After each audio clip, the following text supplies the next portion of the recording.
Magandang hapon, Luzon, Visayas, Mindanao. Ganun din sa ating mga televiewers. At sigit sa lahat, sa ating mga taga-subaybay sa Health, Wealth, and Home dito sa www.ustream/channel/ITV Kakampi Online. Gumawi muna tayo dito sa ating mga pagbati. Alam ko na sila ay nanonood ngayon. Talagang inaabangan nila ito para mapakinggan lang yung mga pangalan nila. So, ito ngayon binabati ko lahat ng grupo ng nila Engineer Joey Teves, sila Lawrence Tabot, at saka yung asawa niya na si Elizabeth Tabot. Ang kilala siya sa tawag na Best, at saka ganun din kay Mr. Peter Bumidyano. Ganun din, binabati ko rin sila, si General Padilla, at saka si Dr. Danny, at saka ganun din sila Rolly, si Larry, at saka sila Bernie. Ayan, may mga sila Luz at Jeffrey, binabati ko sila. So, medyo maano sila ngayon. Alam ko talagang natutuwa sila para mabati sila. So, inaabangan nila itong mga pagbati. Ngayon may request na isang awit nitong grupo nila Engineer Joey Teves. Kung maaari daw mapatugtog yung To All the Girls I Loved Before. Ay narito po yung awitin na yan sa grupo mga engineers ito. So, medyo naano nga sila Iyon ang naalala nila awitin na For All the Girls I Loved Before. Medyo pasensya na kahit medyo na-atraso lang yung natin. So,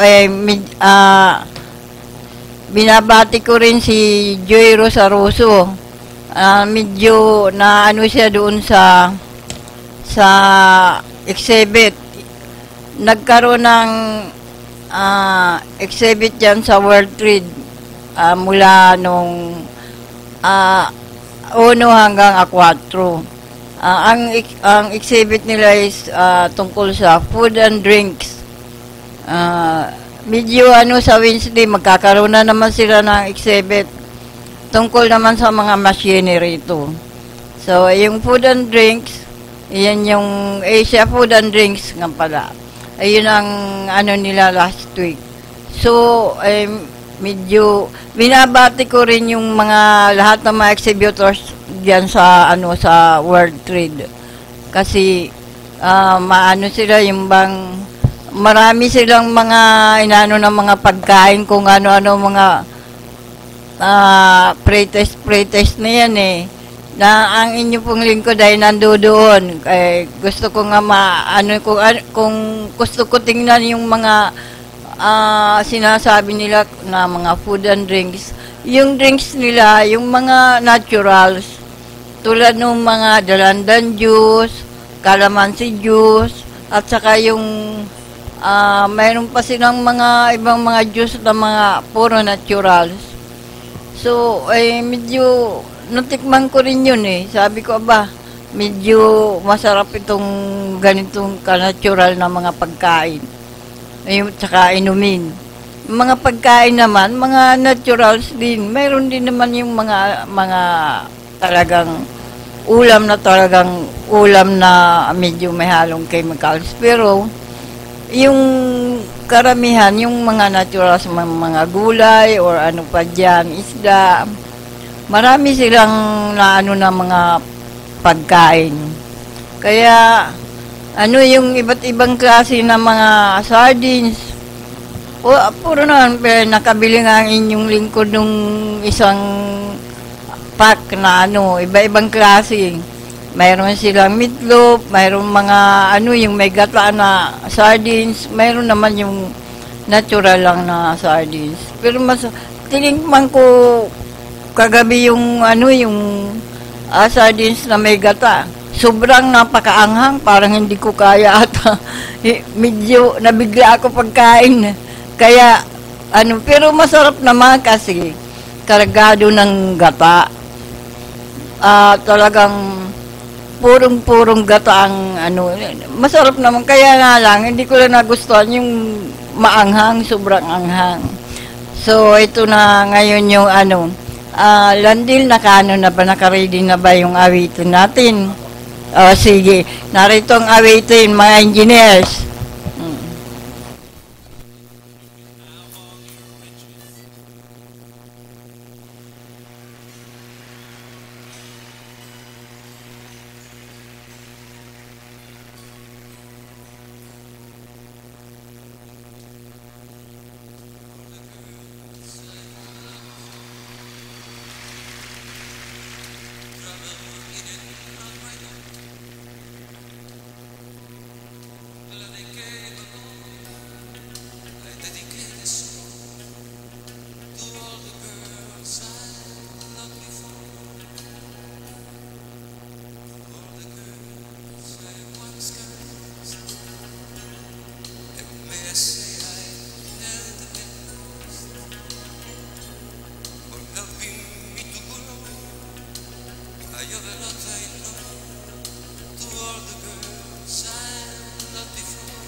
And every time I try to stay, the winds of change continue blowing, and they just carry me away. To all the girls who share my life, who never saw someone else's wives, I'm glad they came. All the girls I've loved before, to all the girls who cared for me, who fill my life with ecstasy. They live within my heart. I'll always be a part of all the girls I've loved.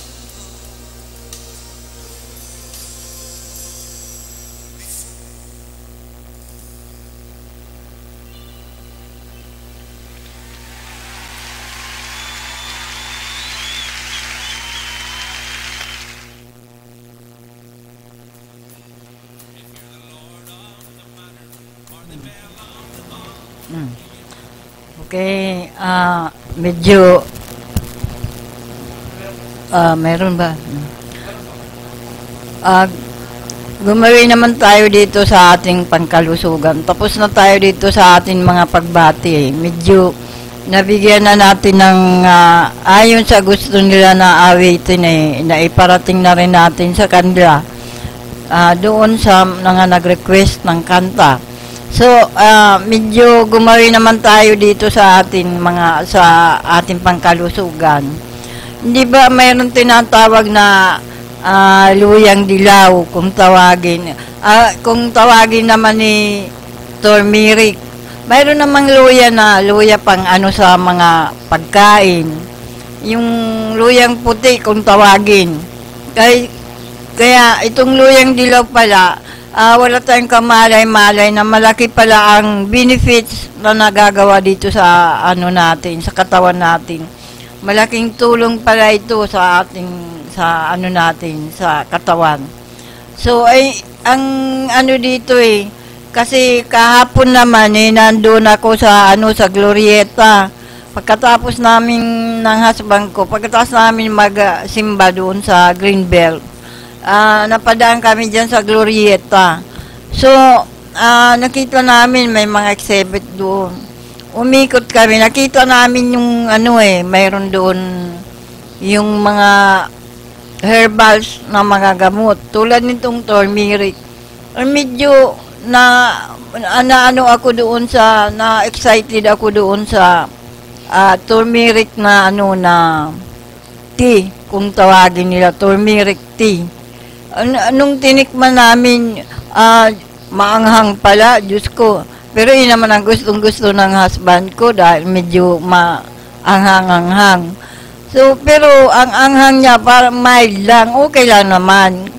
Pero parang ang ko dun, parang panghangin ata yun eh. Kasi medyo pag nakainom ka dyan, parang bang yung hangin sa katawan. So, yung pala, tinawag nilang turmeric 10-in-1 kasi maraming sangkap pala yan. Narito na yung sangkap ng nila, ng turmeric, itong nila, kung bakit, kasi nagtaka ako, bakit maanghang. Iyan pala, maraming sangkap. Mayroon silang, yung turmeric. Pangalawa ay yung ginger. Pangatlo ay yung malunggay. Pang-apat ay, yung sambong. Mayroon yung tinatawag nilang ginura. Tsaka yung peppermint. Ayan yung nila. Hindi ko alam kung ano itong ginura. Parang ngayon ko lang narinig ito eh. Kaya medyo pa ako dyan dahil hindi ko maintindihan kung ano yan. Tsaka itong peppermint. Siguro ko kaya siguro naging maanghang gawan peppermint. Yun ang tawag nila. May sambong, mayroon namang lemongrass, at saka mayroon pandan, lagundi, at saka banaba. Yun ang mga sangkap na nila. Kaya sabi ko, kaya nga siguro manghang, ang luya manghang na yun. Mahusay ito na para sa hinahangin. Yung maraming hangin o may kabag sa katawan, kinakailangan uminom ka niyan. Tulad din naman yan sa labat. Di ba pag uminom ka ng salabat, parang nagiginawahan ka. Ilalabas mo yung hangin sa katawan. Kaya, sabi ko, masarap pala ito. Kaya, ang nito, ang mga benefits na nito ay sa susunod na ninyong malalaman, yung mga benefits na maaaring magawa nito. Kasi, ang nila ay nakalimutan ko sa bahay, na wala sa loob ko. Nandoon sa isang mga papel ko na nandoon yung ang mga benefits, ang turmeric, kung ano yung benepisyo na makakatulong sa natin, at saka yung ginger. So, yung malunggay, alam natin, marami ang sa malunggay. Yung marami ang nagagawang tulong ng malunggay sa ating katawan. Iyan ay, mayroon ding vitamin C. So, yung ibang mga niya, yun ang sa susunod na, programa ay tayo. Yun ang ko naman sa inyo. Lalong-lalo na alam ko marami yung mga health conscious. Kaya alam ko na inaabangan nila yung tungkol sa kanilang kalusugan. So, sabi ko naman, nawala naman sa loob ko, basta ang nalaman ko lang, ang nadala ko lang ay yung sangkap tungkol sa tinatawag nilang turmeric 10-in-1. Kaya sabi ko, mahusay pala ito, maraming mga herbals na at natin yung mga benefits nito sa susunod na programa. Ganon din yung stevia, di ba? Ang stevia, sweetener yan. Pero, ang alam lang natin upang tumamis, halimbawa, magtitimpla ka ng coffee, ka ng yun ang pinakaasukal mo, yung stevia. Pero maganda pala ang stevia kasi maraming mga benefits din na maitutulong na stevia sweetener sa ating katawan. So, ang sabi ko naman, maganda pala itong na pang sa matamis kaysa naman sa asukal. Pero okay lang kung yung asukal na brown, pero pagdating sa puting asukal, huwag kayong masyado niyan. Kasi, maano sa chemicals yung puting asukal. Basta magandang brown. Mayroon ngang coconut sugar. Maganda rin ang coconut sugar kasi nung nagkaroon ng exhibit tungkol sa National Coconut Fair diyan sa SM Mega Mall nung bago magtapos ang August, nagkaroon sila ng exhibit. So, medyo nakabili rin ako niyan. Bumili ako ng 1 kilo para matikman ko lang kung ano ang lasa niyan. Alam nyo, kahit kunti lang mailagay mo doon sa ano ng coffee, matamis na. Kaya medyo makakatipid ka dyan sa coconut sugar. At saka, maganda ang panglasa. Hindi masyadong matamis, hindi rin naman masyadong matabang. Tama lang. Yung sabi ko, maganda pala ito. Hindi ka ako nakakaano sa kung diabetic ka. Sa bagay, ang ginagamit na pampatamis ng mga diabetic ay yung stevia. Stevia ang ano nila. Kasi maganda nga naman yung may karamdaman na diabetic. So, sabi ko, mahusay pala na ano ito. Iba't ibang klaseng asukal. Kaya nga, ang coconut, pwede palang makakagawa ka pala ng asukal dyan sa coconut. Kaya ang daming ano ng coconut. Sabi ko nga,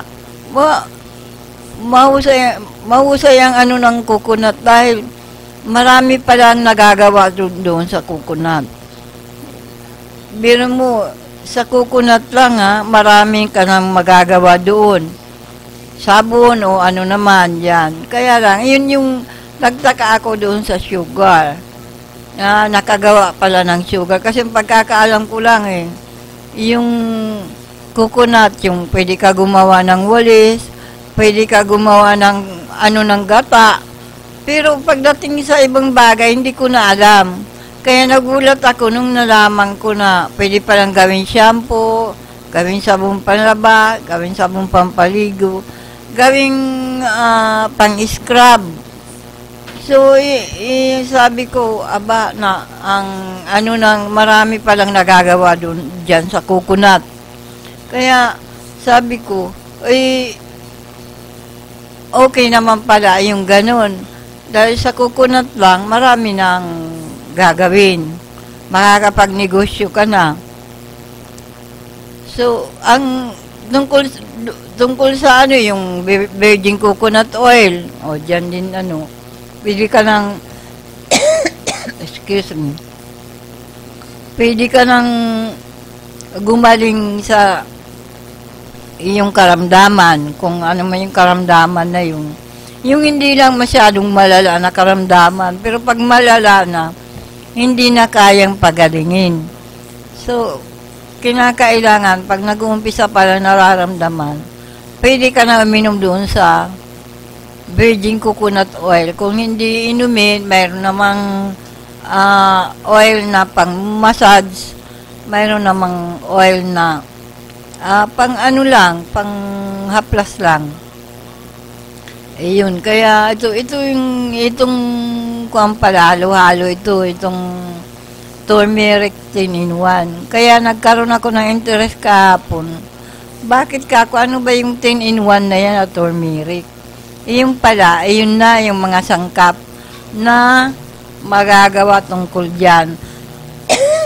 Excuse me. Kaya sabi ko, itong sambong hindi ko naman masyadong iniintindi. Kaya sabi ko,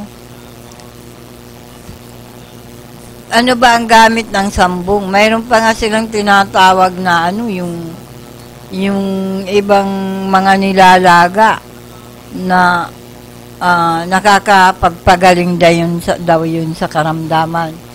Kaya kung totoo man yun, maganda yung kasi mga natural, nilalaga lang.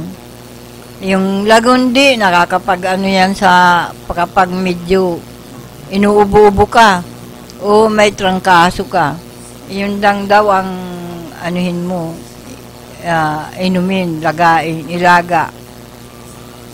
Ang banaba, ganun din. Kaya lang yung ibang mga benefits na makukuha natin sa kanilang ay sa susunod na programa natin sa sunod na programa ninyo malalaman. Alam ko na nakikinig kayo sa pagdating sa kalusugan ninaalam ninyo kung ano talaga ang maganda para dyan. Dahil yung iba, kung makakagaling man o ano man dyan makakagaling sa pamamagitan ng mga natural na gamot, bakit hindi? Kaysa bibili ka ng kaya tika muna, muna tayo ng commercial para yung maganda.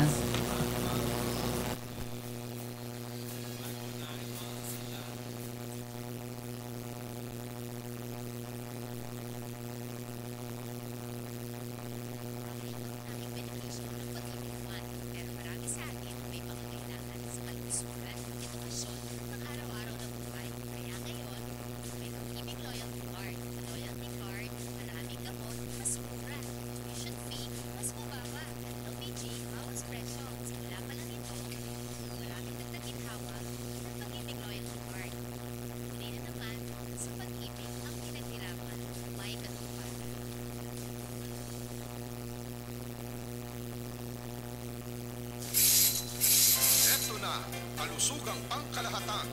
Binibigyang halaga nito ang pagkakaroon ng PhilHealth Card ng bawat Pilipino. Kapag may PhilHealth Card, tiyak na makakatanggap ka ng maayos na serbisyong pangkalusugan. Di na problema ang pagpapagamot sa ospital. At kahit si tatay lang ang miyembro, ang buong pamilya kasama sa benepisyo.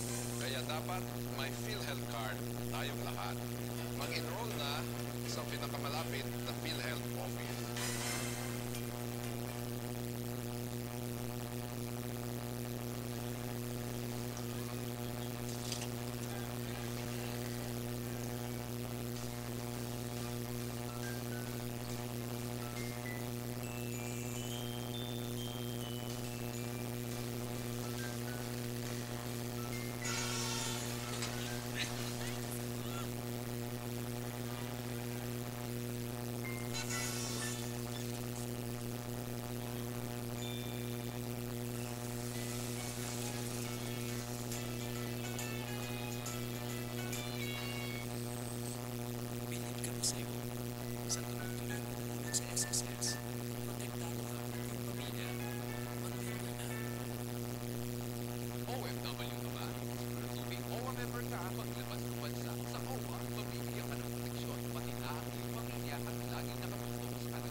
Napakataas ng exchange rate ng TransFast.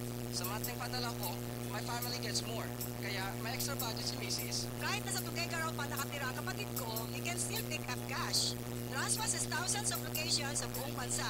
For sure, alam nila ang ginagawa nila. Bakit ka pa magtitiwala sa iba? Mag-TransFast ka na. Send money today with transfast.com.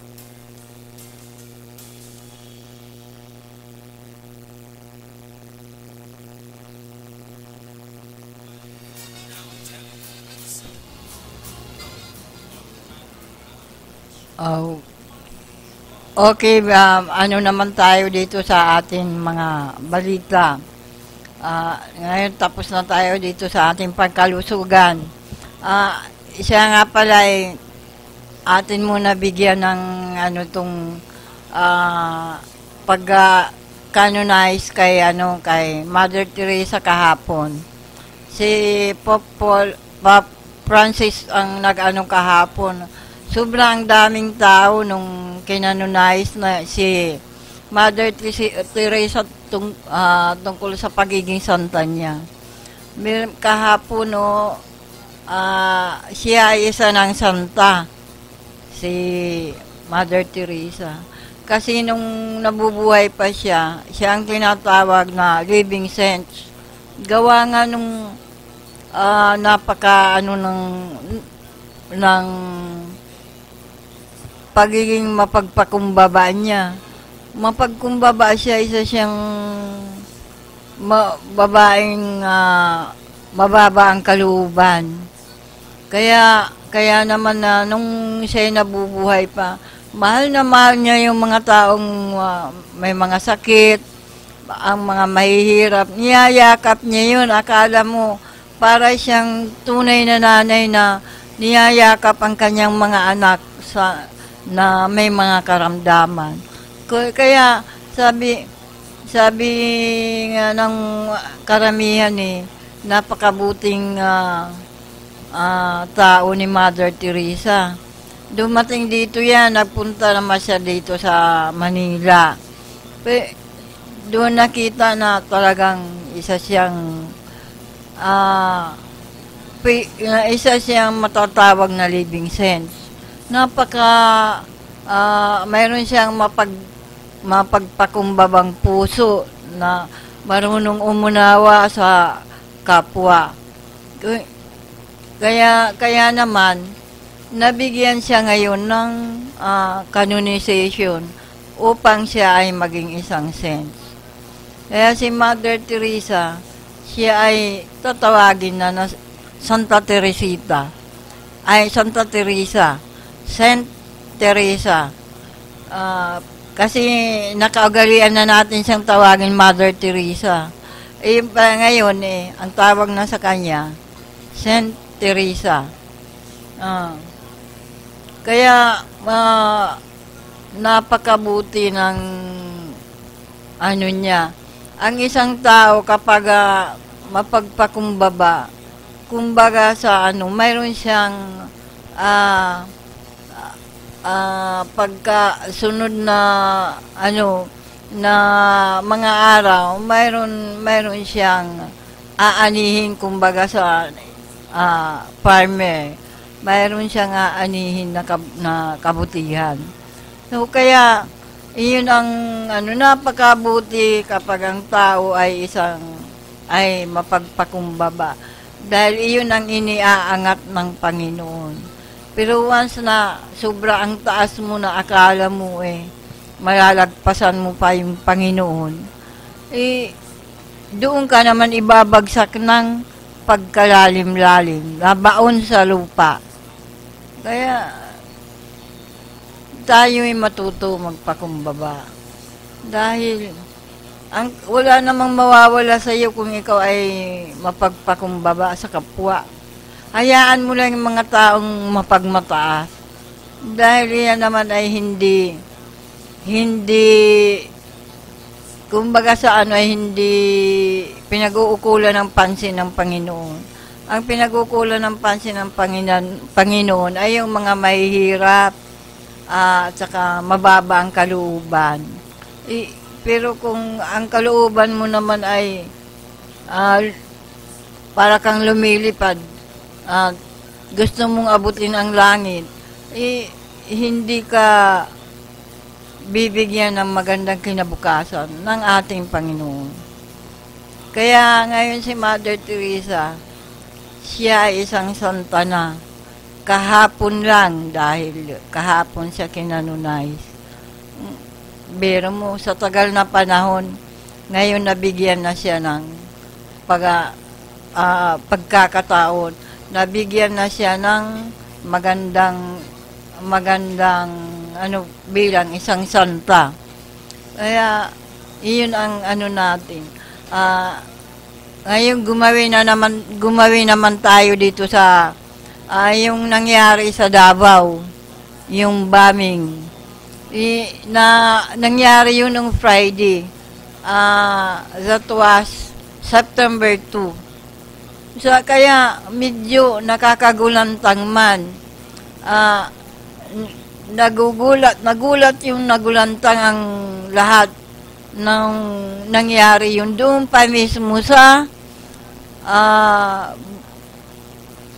probinsya sa bayan ng ng presidente, ng pinakamamahal nating presidente. Ang anak niya ay isang mayor doon, si Inday Sara.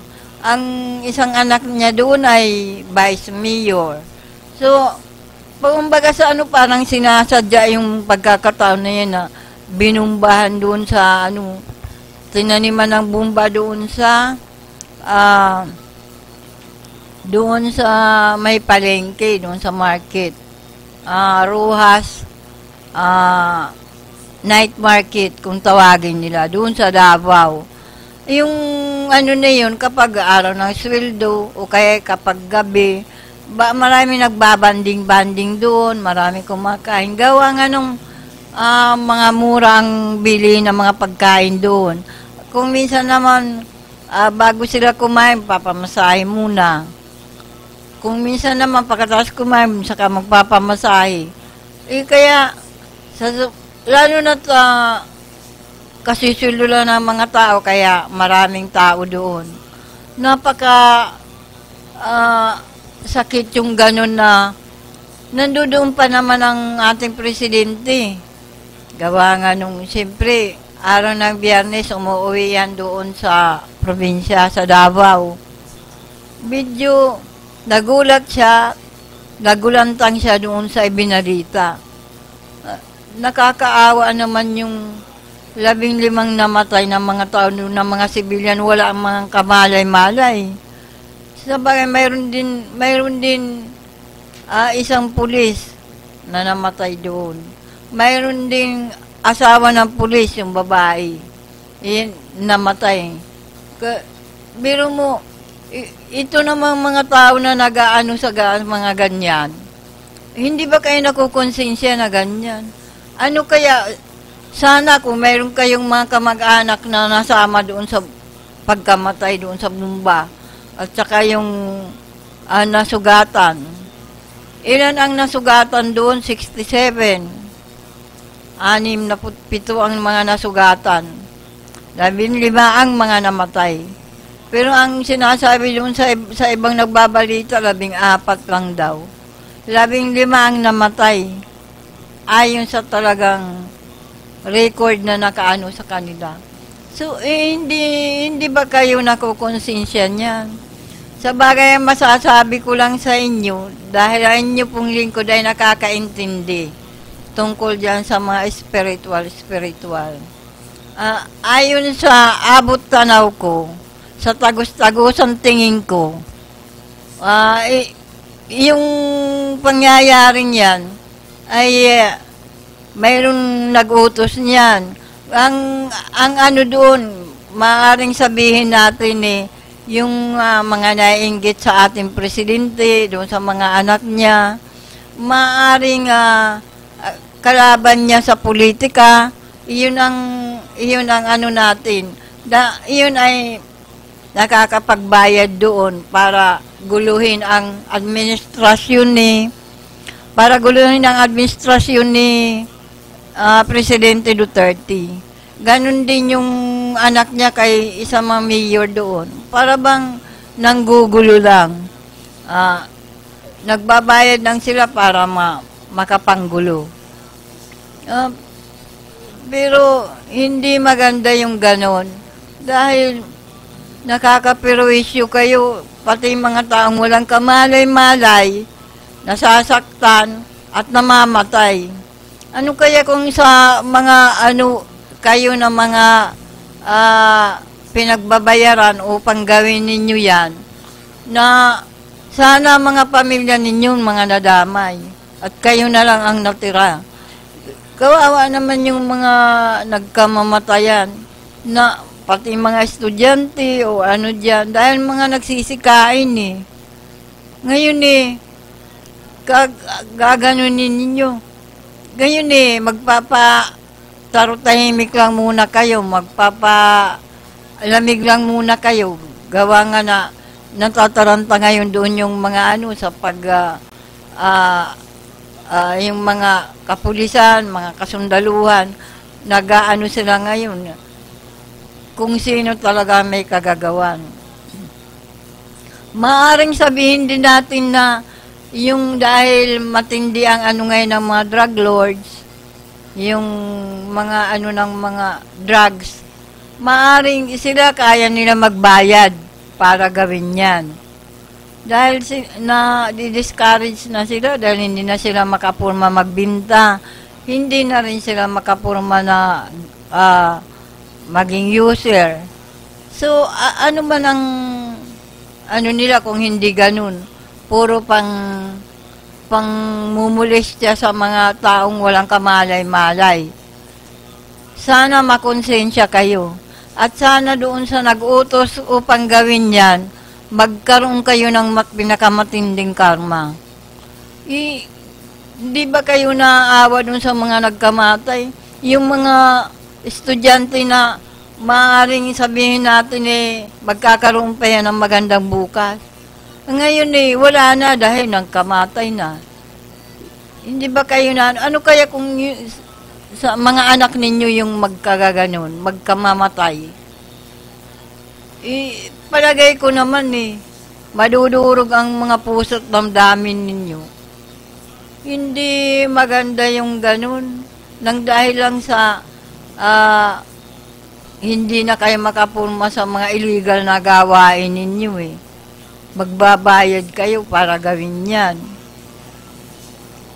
O dili naman kaya ay mga kalaban sa politiko. Di iyon ang kaya nila magbayad sa Abu Sayyaf. Dahil ang Abu Sayyaf, 3 klase ata yan Yung isa, pag pinang-hostage naman. At itong isa naman, pag papabayad sila para magkaroon lang sila ng pera. Yung isa naman medyo nanggugulo lang yun. At kasama na rin yun na magkaroon sila ng pera. Kaya, iyan yung mga ganyang sitwasyon. Hindi sana dapat ninyo gawin yan. Para magkaroon lang kayo ng pera, gagawa na kayo ng karumal-dumal. Mahirap yung ganon. Nakakaawa naman yung mga taong nagsakasayahan lang sila gawa nga nung araw ng sweldo. Sweldo yung iba. Ang iba nakasweldo na. Siyempre, naman silang papasarap sa pagkain. Kakain sila. Kasama ang pamilya. Sa ganong klaseng ginawa ninyo, marami ang nawala ng buhay, marami ang nawala ng mga minamahal sa buhay. Yung yung pulis doon na namatay, yung kakain lang sila, pinabibili yung asawa ng makakain nila. Sa awa ng Diyos, pagdating ng asawa, wala na. Na yung niya, yung asawa niya. Hindi ba yung puso't damdamin mo sa ganyang sitwasyon kung asawa mo yung nagkaganon? Ganon din yung isang pulis. Siya nakaligtas, ang asawa niya, yung babae, yun ang namatay. Ganon din. Dahil bibili rin ng pagkain hindi na nakarating doon. Dahil pagdating doon, eksakto naman na umaano na yung bomba. Yung ganun, kawawa naman. Nagluluksa ngayon ang karamihan doon sa Davao.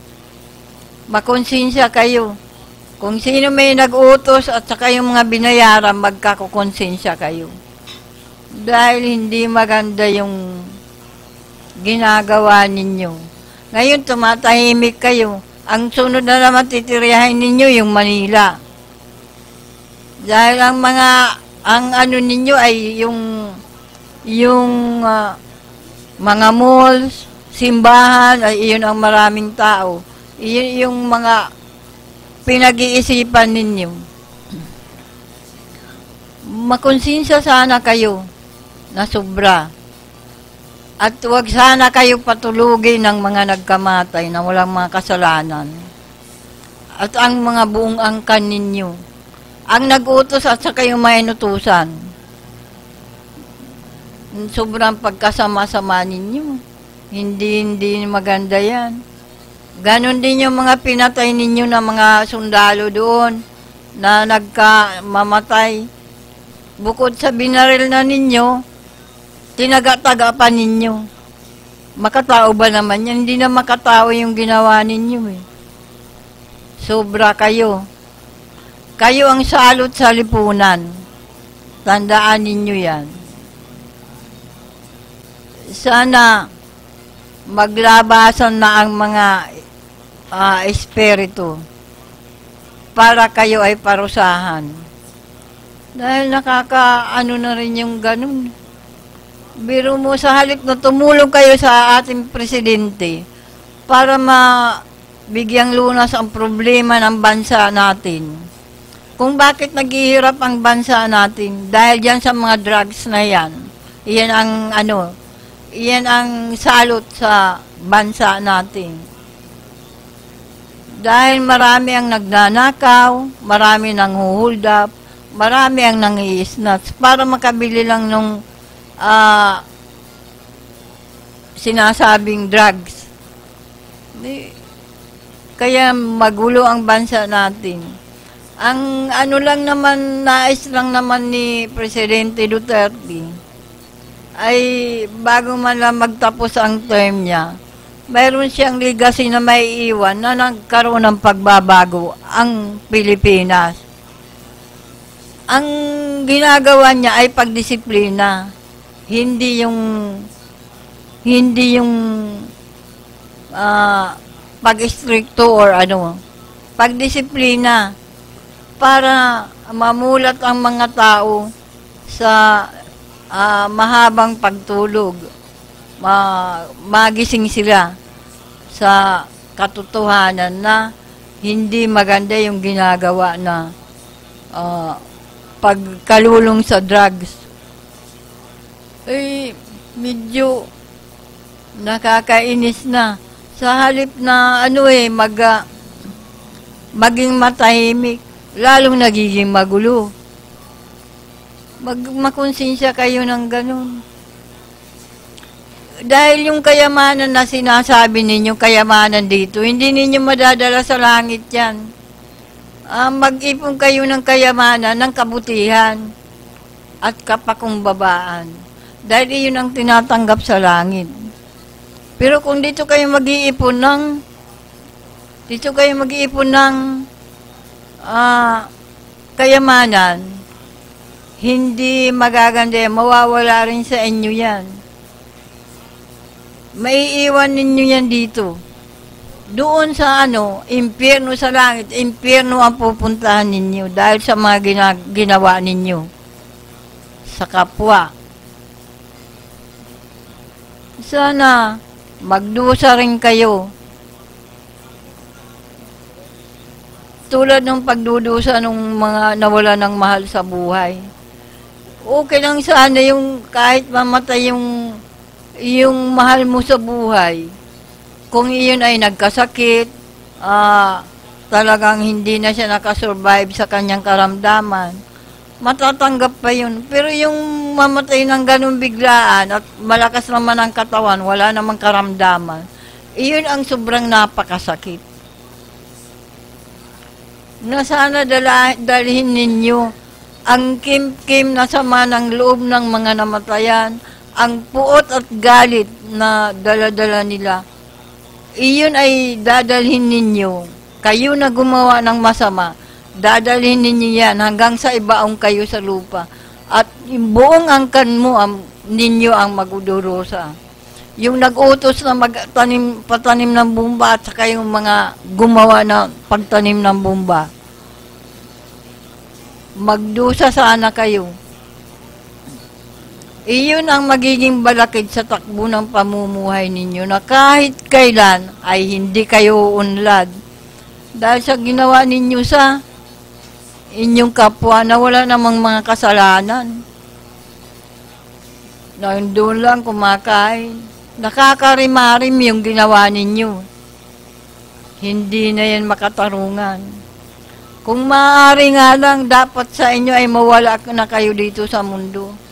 Kayong lahat, yung nag-utos sa inyo at saka yung mga gumawa. Mga binayaran. Binayaran lang kayo eh. Pero natin ba sa konsensya ninyo yan na ganun ng mga tao na magkakamatay na walang kamalay-malay? Nakakainit ng dugo, nakakainit ng ulo. Kaya, sana magsisi kayo. Pagsisisihan ninyo yan lahat. Siguro ko ang mga magulang ninyo, kung ang mga nanay ninyo kung buhay pa, nagsisisi siguro ang mga iyan kung bakit ipinanganak pa kayo. Para gumawa lang ng ganyan, nakakaano yan eh. Wala nang pinipili ngayon pababae mapalalaki dahil ang mga babae daw, yun ang gumawa ng ganun eh. Sana mahuli na sila, 2 babae at 2 lalaki.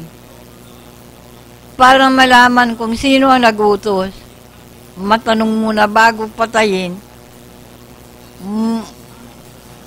makausap muna. Hindi makatarungan yung ano ninyo eh. Mahirap isipin kung bakit ganun ang pangyayari. Hindi maganda yung ganun. At sana mangyari din yan sa mga anak-anak ninyo at kaapo-apuhan na madami sana sa mga ganung pangyayari. Para malaman ninyo kung gaano kasakit yung namamatayan ng ganun. Napasama lang doon sa ng bomba. Maano naman kayo, Diyos ko. Nakakaano yung ginawa ninyo. Ngayon, maghahasik na naman kayo ng lagim sa iba't ibang parte ng bansa. Maawa kayo. Kapwa Pilipino yung mga ginagawa ninyong ganun. Hindi makatarungan yun. Kung ating iisipin, kung halughugin talaga yung mga taong gumagawa ng karumaldumal, dapat nabarilin na lang yan sa publiko para maranasan din ng mga kamag-anak nila o mga mahal nila sa buhay, asawa, mga anak, mga apo, mga magulang, para maranasan din nila kung gaano mamatayan. Ang masakit pa doon eh, yung mag-ina na kumakain, na napadamay din doon ng kamatayan. Hindi maganda yung inaano nila. Kaya, hanggat maaari, bigyan nyo na ng katahimikan ang bansa natin. Nakakahiya sa mga ibang bansa. Mayroon na silang mga salita na hindi maganda dito sa atin. Mga taga-ibang bansa nagsasalita ng hindi maganda tungkol sa bansang Pilipinas. Hindi ba kayo nahihiya ng ganun? Magkaroon naman kayo ng hiya. Dapat nga pupurihin ang bansa natin. Pero hindi. Ano nangyayari? Mga salita na hindi rin kaya nating lunukin. Kaya mag-ano na tayo, magbago na tayo. Tumulong na lang kayo upang mapabuti ang bansa natin. Huwag na kayong maging salot ng bansa. Paano unlad ang bansa natin kung ganyan ang ginagawa ninyo? Sa halip na tumulong eh, kayo ang sumisira ng bansa natin. Kaya magsisi na kayo sa inyong mga ginawa. Hanggat maaari magbago kayo Huwag na kayo padadala ng mga suhol-suhol. At kayo namang nanunuhol nang dahil sa pera ninyo, gumagawa kayo ng karumal-dumal. Kung ang pera ninyo hindi ninyo yung madadala doon sa kabaong ninyo o sa kamatayan ninyo. Impyerno ang mapupuntahan ninyo doon sa itaas. Hindi langit ang mapupuntahan ninyo.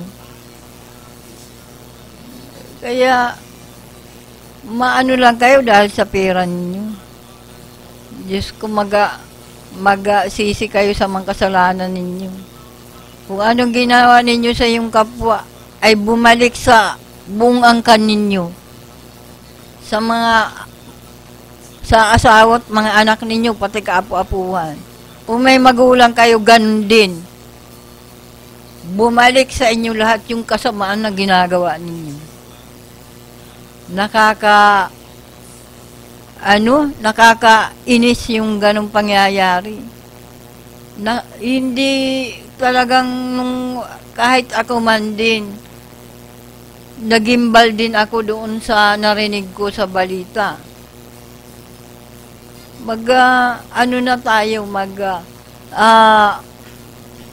Hunustili tayo sa mga ginagawang kasamaan.